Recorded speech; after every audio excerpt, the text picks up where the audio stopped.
Welcome back, everyone. As usual, we are two dudes talking 80s. I'm John. That's my partner in crime, Lewis. Hello. And we are back. We took a week off. I went to Vegas, so I decided to get out of town. And because of that and our work schedules and life schedules, we weren't able to do this last week, but we're back.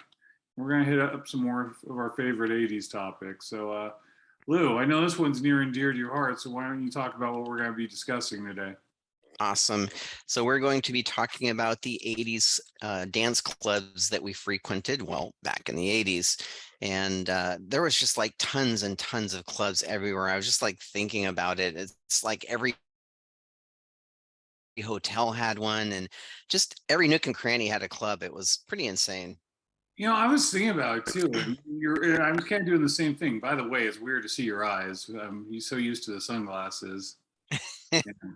I can But put them on. even like I remember Black Angus had a dance club. It's like, Yes, oh yeah, yeah, you could go to Black Angus and go dancing. And I think we did it a few times, quite a few times. you know. But we're gonna talk about some of our favorites, go down memory lane. But this was not a place where everybody knew your name, but it was a place to rock out. And I'm surprised. I thought you'd be rocking the shirt today. But of course, I'm talking about Cheers, and I believe that was in Sunnyvale. It was in Sunnyvale. So, what are your memories of that place? I really, really wish I still had a Cheers shirt. I just wore them all out. I mean, I had like maybe 3 or 4 of them because they would throw them out, when you're dancing, trying to do their promotion and stuff. But they're all like shreds of cotton somewhere, I'm sure. Yeah, I used to love Cheers. I mean, Cheers was one of those places that played rock slash metal, and you didn't have dance clubs playing that. So for folks like us, that was a place that we naturally gravitated towards. Um, I don't know. I just remember a lot of drunken nights and headbanging in Metallica out in the middle of the dance floor without dancing with any particular partner, and just a lot of good times. Yeah, I had a lot of fond memories. Maybe not such a fond memory is I do have to remember that time we went out with Lorenz and Aaron. And I don't know why, but I chose to get really drunk. I had just discovered Jägermeister and I overdid it. And I remember I was at the bar and I think I was with Aaron. And I said, I told the female bartender, I said, I want a shot of Jägermeister. And she goes, okay. And I don't know why, but I threw my head back on the bar and I said, I want it put in through a funnel. That thing probably had like cobwebs and everything else had been sitting there like, who uses a funnel? Next thing I know, there's a funnel in my mouth and she's throwing it in the funnel. And I'm like, oh yeah, this is definitely taking a turn for the worst. Um, I remember that I lived with my roommate Mark at the time. We had a 2 bedroom condo and we had like a living room and the kitchen was downstairs and upstairs were our bedrooms and another bathroom. And by that night was spent on the floor of the lower, this lower bathroom. I didn't move all night. I slept there with my head so comfortably on the porcelain tile and just wanted to die. That was not a good night. I was not in a good way. A little homage there to our buddy Lorenz. Um, was also thinking about Cheers, and they did this at other clubs, and I don't know if they still do it, but do you remember that they used to walk around, the waitresses would walk around with those test tubes of drinks, and you're already sloshed by the time you're like, yeah, what the fuck? Yeah, give me a couple more of those. Yeah, yeah. I remember it wasn't a Bay Area club, and I don't think that this happened probably in the early '90s. There was a club in Las Vegas, a dance club called The Beach, and as you know well, and there were female bartenders walking around in bikinis, very attractive young ladies. And I remember we were there one night and we had splitting up somehow, and we were in different areas, and I was trying to find you. It was a big club, and all of a sudden the DJ announces on there. He goes, "You know what? from us to you, we're going to give back to the patrons of the beach. For the duration of this song, we give you tequila. And they played, dun, dun, dun, dun, dun, dun, and I'm like, oh God, where's Lewis? And I look over and this waitress is holding you. She's got a tequila bottle in her hand that she had on like a holster on around her waist. And she's pouring it down your throat. And I'm like, oh yeah, this is going to be one of those nights. It's going bad very quickly. Yeah, that was and it was memorable what we can remember of it because I think we were both two sheets to the wind. Yes, it was. It's a story for another time, though. That was neither Lewis nor I, but that's definitely a good story. Yeah, Cheers was fun because it was nice to just have a rock club that we could go to. It wasn't that far. Had a really fun vibe, and they'd play the danceable, hard rock, heavy metal stuff. So like AC/DC, You Shook Me All Night Long was a staple. That kind of stuff. But it was a blast. That was one of my favorite places to go, and we spent many a drunken night there. And I remember it was almost customary. They did it very frequently. I don't know that they did it every time, but to close out the night with Level Find a Way by Saigon Kick. They did. Remember that? Yeah, towards the end when that came out, that was the very popular one. I remember that time we were there and we had our friend Ivan with us. I don't know why, but he left, and you and I are sitting there like, is he coming back? Because it was hours, and we're at some point we're like, how are we gonna get home? Like there was no Uber. You couldn't. There's no Lyft. It's like a cab would have cost us, our life expense, our life savings at that point. And we're just sitting there like, how are we gonna do this? Do we get a hotel and then we call somebody tomorrow? Like, it was. I remember that, like being, trying to sober up real quick, thinking, how is this gonna happen? So good times. But, Ivan did go ahead. please. Ivan did decide to come back with his racing gloves. I remember him always having his fingerless racing gloves. And he did pick us up. I don't remember what his explanation was for why the hell he left, but yeah, I do remember it was like 2 o'clock in the morning and you and I were in the parking lot going, dude, this is not good. Fun times. Now we're looking back at and laugh, but it's crazy to think how easy nowadays it would be to get home, and we didn't have those options. Yeah, yeah, for There's sure. no way we were gonna get back from Sunnyvale unless someone picked us up or we spent like, $100 on a cab. So it's kind of crazy. For sure, for But sure. I think if we're gonna talk about, you remember these better than I do, but we got to talk about probably the place we hung out most in the 80s was Bobby McGee's. Absolutely. That was the next one on my list. And that was in the city of Burlingame. What was it? Was it the Hyatt? What hotel was it inside of? It was inside of the Embassy Suites. The Embassy Suites. So I remember this clearly. I don't know if you do, but we used to go there before I was 21. I remember. And so you had turned 21. Lewis and I are about 4 months apart. So we would go there with, sometimes just us, sometimes with other friends. And I was the only one that wasn't 21. So I would just go there, let Lewis go in front of me. They figured if that guy's 21, I've got to be. And 95% of the time at work, they'd be like, oh, hey, where's your, let me see your license. It's like, oh man, I left it in the car. And they'd just be like, whatever, and stamp me, and I'd go in. And it was really dumb because I never actually drank alcohol in there. So I was like, you know what? If I got in there and they found out they were serving me underage, they could get in trouble. I didn't want to, in my head, my young youth, I thought that'd be okay. So I never did actually drink alcohol when we did that. You're a very responsible young man. Yeah, that was hilarious. And I remember even the DJ when it was your 21st birthday and you were 21. And I think it was your friend Zaida that she was either going out with him or knew him well. And she said, yeah, I wish my friend John a 21st birthday.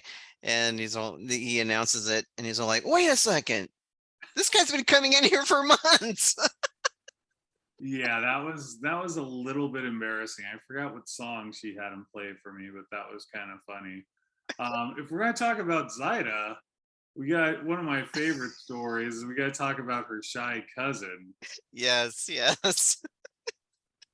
You remember her shy cousin? I do remember her shy cousin, and she started off being very shy at the beginning of the evening. And yeah, as the evening progressed, and I'm assuming the influence of alcohol, she became less and less shy. Not necessarily with me, but with other selected gentlemen in the dance club. Now, I don't think I ever saw a woman make out with as many guys as I saw her make out with, that she made out with that night. She was just all over the place and talking to different guys and making out. And I remember Zaida getting really red, and we just, couldn't let it go. Like, she's really shy, Zaida, really shy. Well, that's how Zaida had sold her, right? She's like, Right. yeah, my Yeah. my really shy cousin is coming, and Yeah. it's like, okay, well, maybe not so shy. Not so shy. But I got to remember this at Bobby McGee's. Maybe not such a fond memory, but it's kind of fun now to look back at it.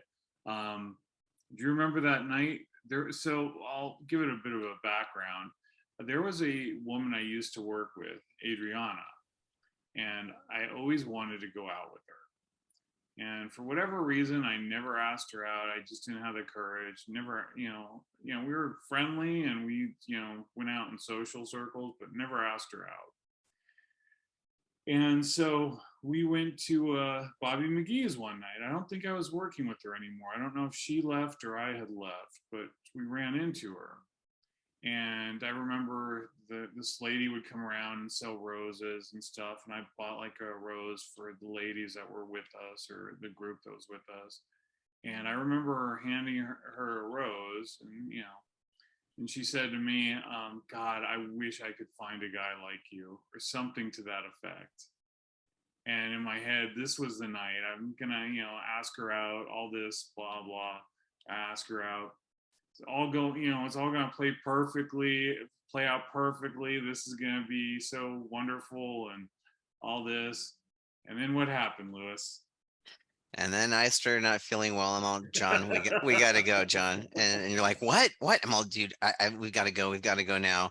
And you being the good friend that you are, we left. And although it worked out well for you in the end, right? As far as who you wound up with, because you've got an awesome woman. Um, I've always felt, and I still feel bad about that one. So little inside power play thing. If you ever want to use it, if you want to bring up the guilt factor, just bring up the scenario because it brings it right back to me. Oh, absolutely not. Because, like you said, obviously things played out the way they were supposed to play out.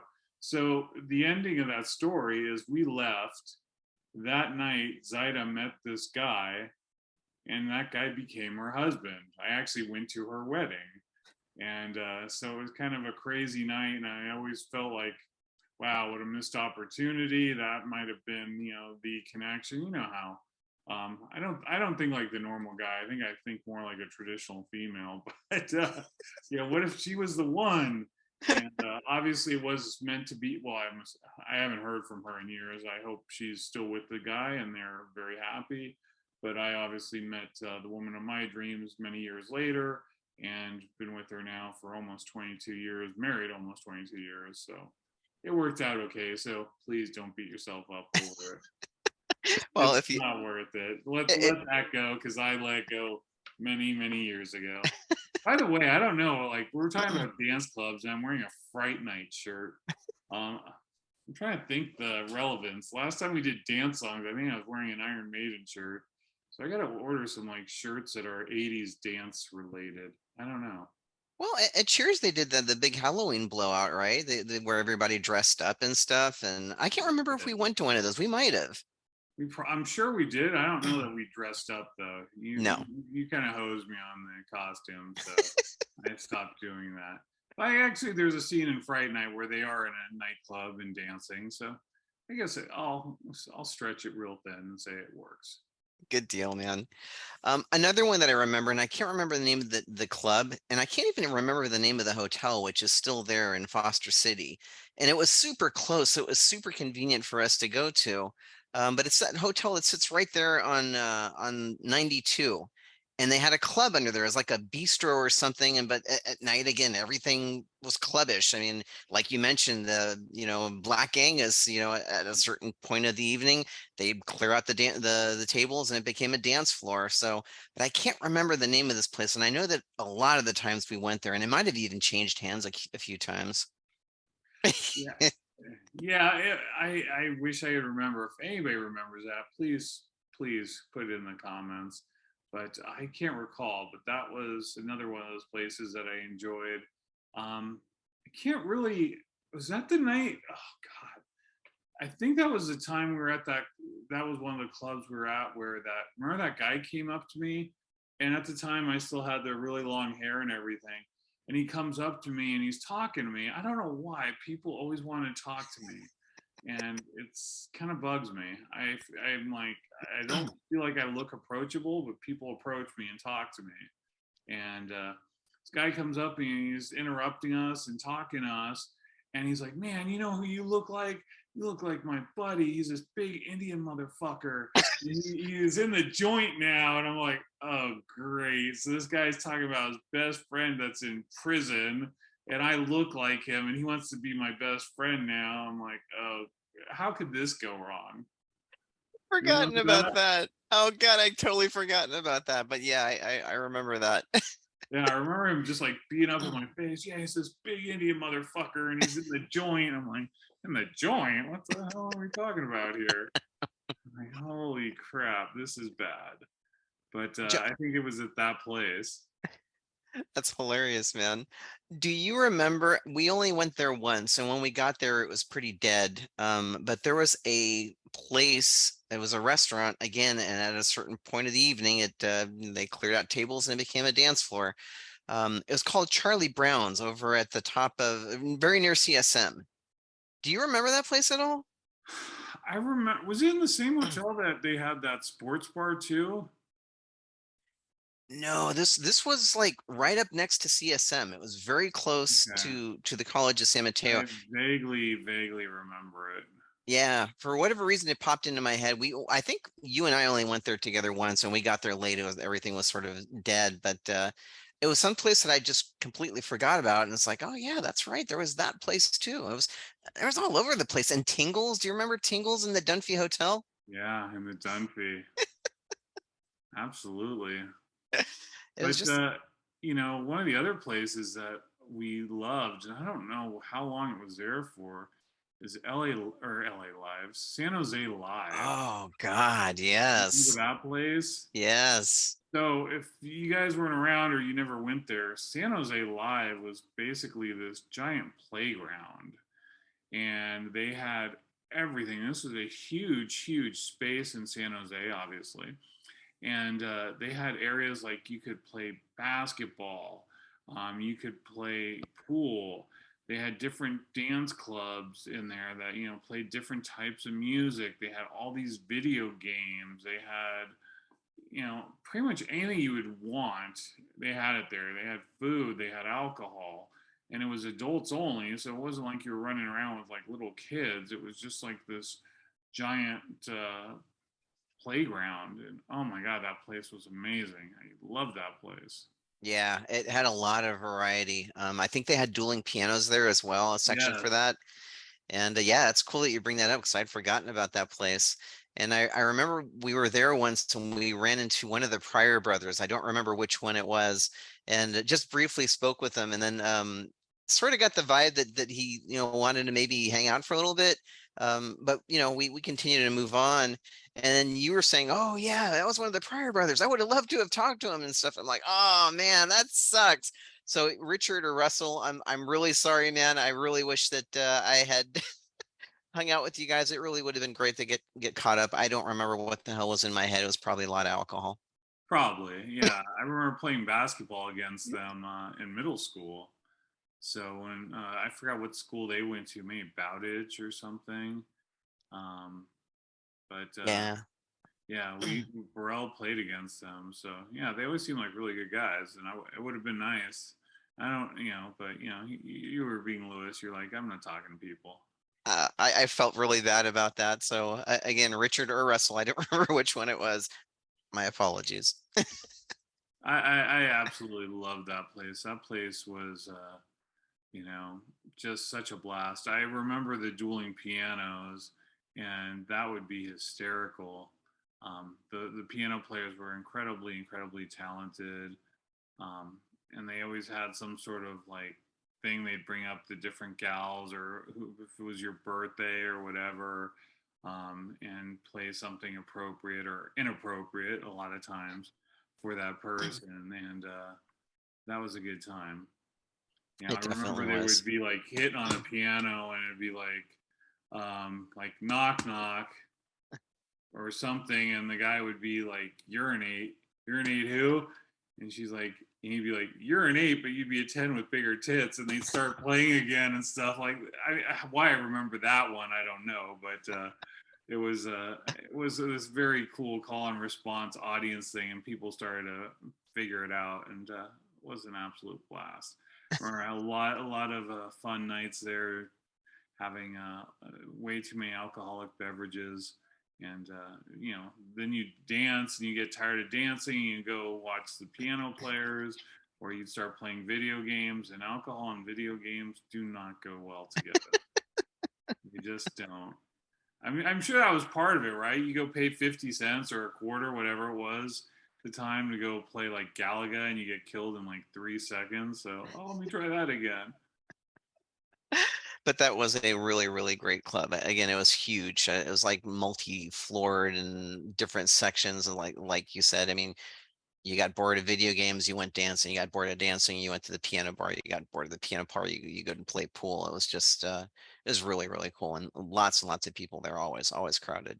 I would love to see something like that. I'm sure somewhere something like that exists, but I don't know of anything out in LA, and I don't know if you know of anything in the Bay Area. But I don't, those kinds of facilities were just a blast. There was just so much to do, and they did it better than most.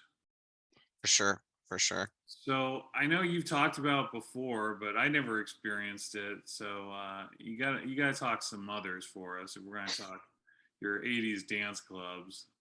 That's a bummer that you didn't go. I don't know why we never went. I guess but by the time that, you and I reconnected after, we went to different high schools, we were both 18 and we didn't really do that too much. And then I, like an idiot, got married and that went that way. But anyway, yeah, Mothers was really cool. Again, we've mentioned this before, but it was a club where you had to be over 16 and under 21. And actually, once I wasn't able to get in because I had just turned 21, which was really weird. But again, a lot of teeny boppers, just kids having a good time, and where they could, because if you're that age, you really couldn't go clubbing except for there. A lot of fun, man. Just a lot of fun. Went there with Craig and Alex and Mark and Steve Spees, and yeah, had a lot of good times dancing there. Did they obviously they couldn't serve alcohol? No, no, they couldn't. It The was just drink soft drinks. prices, just soft drinks. So was everything pretty reasonably priced because of the age group they're dealing with, or To be honest, I don't remember because I can't remember actually ordering anything. I mean, you know me, I'm a fool for dancing. And that's all that I really went there to do was to dance and hope that I met somebody that could turn into a relationship. That was where my head was at when I was between 16 and under 21.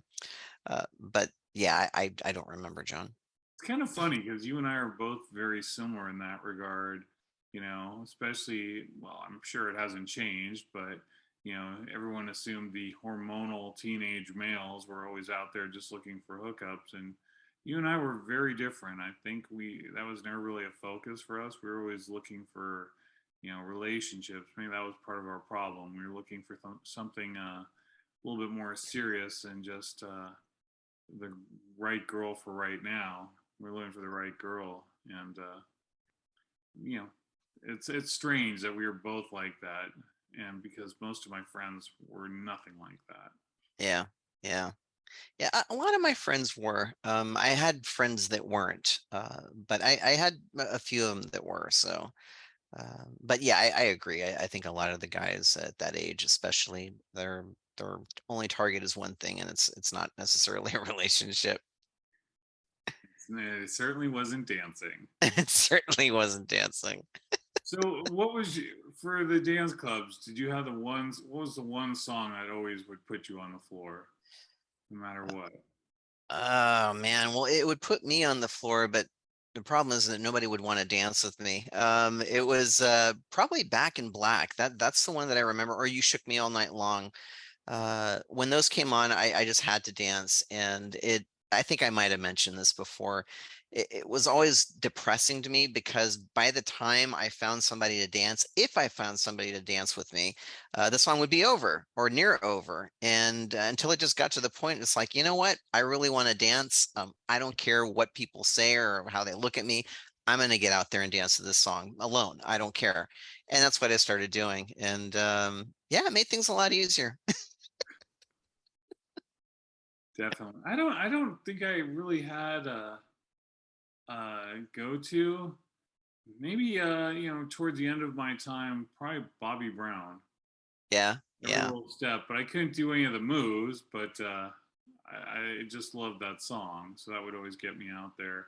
And everyone would start doing the moves, and I'd feel really stupid because I couldn't do any of them. It's I, okay though.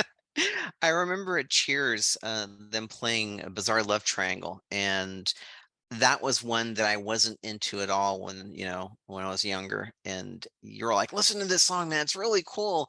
And I listened to it and it's like, yeah, and that became one of my favorite 80s songs. So for whatever reason that sticks in my head that it was at Cheers really the first time that I appreciated that song. And that also became one of my go-tos.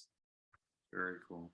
Yeah. Well, is there any other place you want to give a shout out to? Because my memory is going, and I think my gardener is going to start annoying me in a second here. Yeah, the only other place I can remember that we had gone to, and I know that you don't remember a lot about this place, was a place called PJ Mulligan's, and it was not that close, not that far, I'm sorry, from Cheers. So it was one of those places, if Cheers was dead, we would sort of migrate over to PJ Mulligan's and see what things are like there. And that's the only other place I can think of in the 80s. I think we've hit most of the clubs that I remember us going to. There's a place like in Mountain View that you and I used to go to every once in a while. I want to say it was called DV8, but that might not have been it. That DV8 was Was that in the city? San Francisco, yeah. Yeah, yeah, it might have been something else. It was like in a mall or something. It was really weird. But anyway, no, that's all I can remember, at least at this point in time. All right, well, I'm going to go ahead and cut this because this is going to be a very 80s weekend for me. Tonight, I will be attending the Motley Crue, Def Leppard, Poison, Joan Jett concert. And then tomorrow, we are going to see in a movie theater. Yes, those still exist. We are going to go see They Live. Nice. So it's Nice. going to be a very 80s centric weekend, as every weekend should be. Excellent, man. Well, it sounds like those will both be awesome events to go to. Have an absolute blast. Well, this was nice to get back doing this. I missed last week, and hopefully we can get this going and back on schedule as per usual. Sounds good. All right. Well, as always, we appreciate you guys watching this. We hope you enjoyed it. Please let us know in the comments some of your go-to dance clubs. And please, if anybody remembers that club in Foster City, let us know because it's driving us nuts. As always, we appreciate everything. And Lou, take us out, brother. Peace out. Thank you, guys.